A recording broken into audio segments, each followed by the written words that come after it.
Hey, how's it going, good people? Today's agenda will be checking out a garage door opener. The customer had reached out and said, my garage door opener is not working correctly. Let's see what we can do. Hey, my name is Kenny and I'm the owner of Robinson Handy and Technology Services based in Montgomery, Alabama. Today's video, customer has a issue with the garage door opener, said it has operation issues and not really sure what it was. So I did go out and check the opener and ran it a few times and it worked perfectly fine. What the customer described was that the opener would always go down, but sometimes would not go up.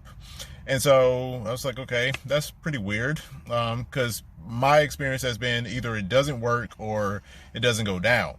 Now, when the opener doesn't go down, usually the cause is the sensors are not aligned or they're dirty or something's blocking them, and that prevents it from going down. But I had never thought of why one would not go up. So after running it a few times and kind of giving it a once-over visual, observation, checking the wheels on both sides of the door, and then I checked the spring, and this is what I found.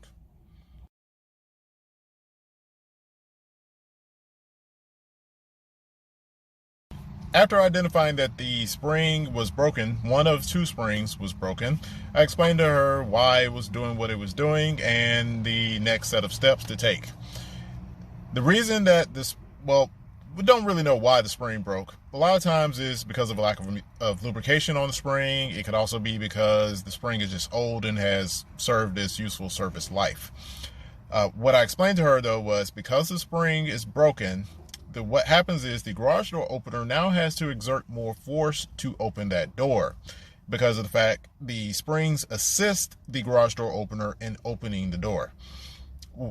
Now, I know you're thinking, well, why is that the case? Well, why would it not help when it goes down? Well, gravity helps pull the door down. So that's why the door would always go down, but would not always come up.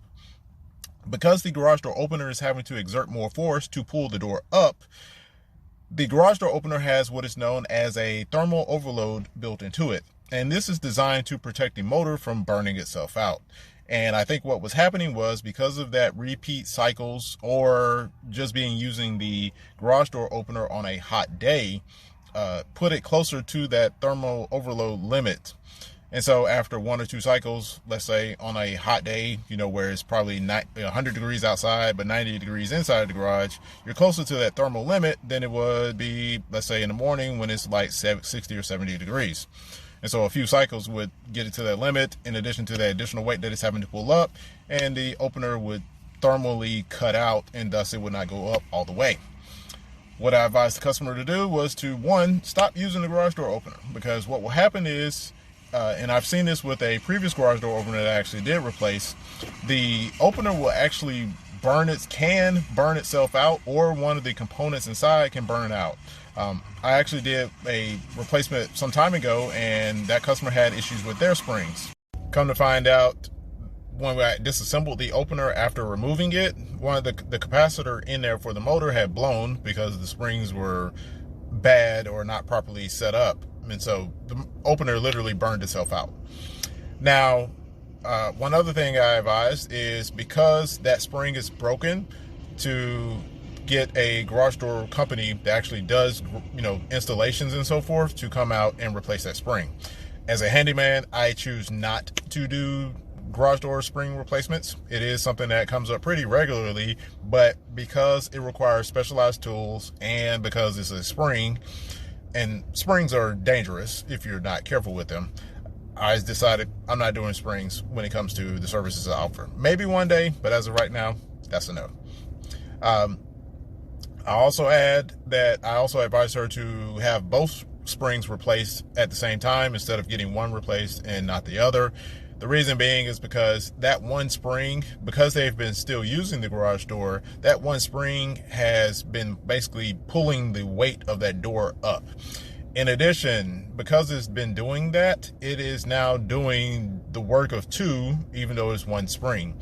And ultimately, it is subject to wearing out faster than if the two springs were both there. So I said, hey, just get both of them done at the same time. That way you have completely new springs and whatever else. You shouldn't need anything else because the rest of the hardware on the garage door looked perfectly fine to me. However, you know, a garage door actual company may come out and say something else may be wrong with it, but that was my assessment of the door. That being said, are garage door springs breaking fairly common? They're not. However, they do happen. And when they do happen, you typically know because if you're physically opening and closing the door, you'll notice a difference in how much effort it takes to actually open it. I've actually had one customer who had theirs broken and they could not physically open the door because of the fact the door was too heavy for them from the springs not being properly tightened. Another thing is that those springs, like, they really do require a special set of tools. And so if you choose, some homeowners choose to do that as a handyman, I would advise you against it because of the fact you can hurt yourself if one of those springs pops and flies free. Also, there's different configurations for garage door openers, but that's a whole different subject for a whole different day. That being said, that wraps things up for this video. If you have any questions about garage doors openers, drop those down below. Please be sure to subscribe and give this video a thumbs up. Until next time, thank you for watching. See you next week. Hey, how's it going, good people? Today's agenda will be checking out a garage door opener. The customer had reached out and said, my garage door opener is not working correctly. Let's see what we can do. Hey, my name is Kenny and I'm the owner of Robinson Handy and Technology Services based in Montgomery, Alabama. Today's video, customer has a issue with the garage door opener, said it has operation issues and not really sure what it was. So I did go out and check the opener and ran it a few times and it worked perfectly fine. What the customer described was that the opener would always go down, but sometimes would not go up. And so I was like, okay, that's pretty weird, because my experience has been either it doesn't work or it doesn't go down. Now, when the opener doesn't go down, usually the cause is the sensors are not aligned or they're dirty or something's blocking them, and that prevents it from going down. But I had never thought of why one would not go up. So after running it a few times and kind of giving it a once-over visual, observation, checking the wheels on both sides of the door, and then I checked the spring, and this is what I found.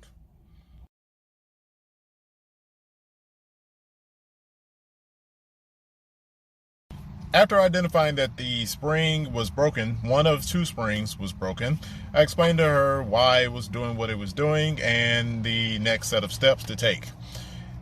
The reason that we don't really know why the spring broke. A lot of times is because of a lack of lubrication on the spring. It could also be because the spring is just old and has served its useful service life. What I explained to her, though, was because the spring is broken, what happens is the garage door opener now has to exert more force to open that door because of the fact the springs assist the garage door opener in opening the door. Now, I know you're thinking, well, why is that the case? Well, why would it not help when it goes down? Well, gravity helps pull the door down. So that's why the door would always go down, but would not always come up. Because the garage door opener is having to exert more force to pull the door up, the garage door opener has what is known as a thermal overload built into it. And this is designed to protect the motor from burning itself out. And I think what was happening was because of that repeat cycles or just using the garage door opener on a hot day, put it closer to that thermal overload limit. And so after one or two cycles, let's say on a hot day, where it's probably 100 degrees outside, but 90 degrees inside the garage, you're closer to that thermal limit than it would be, let's say in the morning when it's like 60 or 70 degrees. And so a few cycles would get it to that limit in addition to the additional weight that it's having to pull up, and the opener would thermally cut out and thus it would not go up all the way. What I advised the customer to do was to, one, stop using the garage door opener, because what will happen is, and I've seen this with a previous garage door opener that I actually did replace, the opener will actually burn itself out, or one of the components inside can burn out. I actually did a replacement some time ago and that customer had issues with their springs. Come to find out, when I disassembled the opener after removing it, one of the capacitor in there for the motor had blown because the springs were bad or not properly set up, and so the opener literally burned itself out.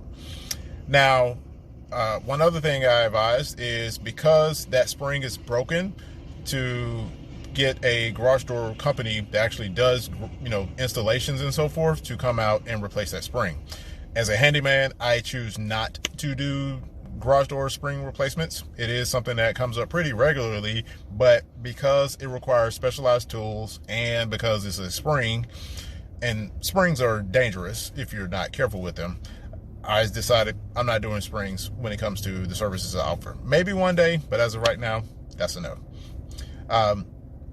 I also add that I also advise her to have both springs replaced at the same time instead of getting one replaced and not the other. The reason being is because that one spring, because they've been still using the garage door, that one spring has been basically pulling the weight of that door up. In addition, because it's been doing that, it is now doing the work of two, even though it's one spring. And ultimately, it is subject to wearing out faster than if the two springs were there. So I said, hey, just get both of them done at the same time. That way you have completely new springs and whatever else. You shouldn't need anything else because the rest of the hardware on the garage door looked perfectly fine to me. However, a garage door actual company may come out and say something else may be wrong with it, but that was my assessment of the door. That being said, are garage door springs breaking fairly common? They're not. However, they do happen. And when they do happen, you typically know, because if you're physically opening and closing the door, you'll notice a difference in how much effort it takes to actually open it. I've actually had one customer who had theirs broken and they could not physically open the door because of the fact the door was too heavy for them from the springs not being properly tightened. Another thing is that those springs, they really do require a special set of tools. And so if you choose, some homeowners choose to do that. As a handyman, I would advise you against it because of the fact you can hurt yourself if one of those springs pops and flies free. Also, there's different configurations for garage door openers, but that's a whole different subject for a whole different day.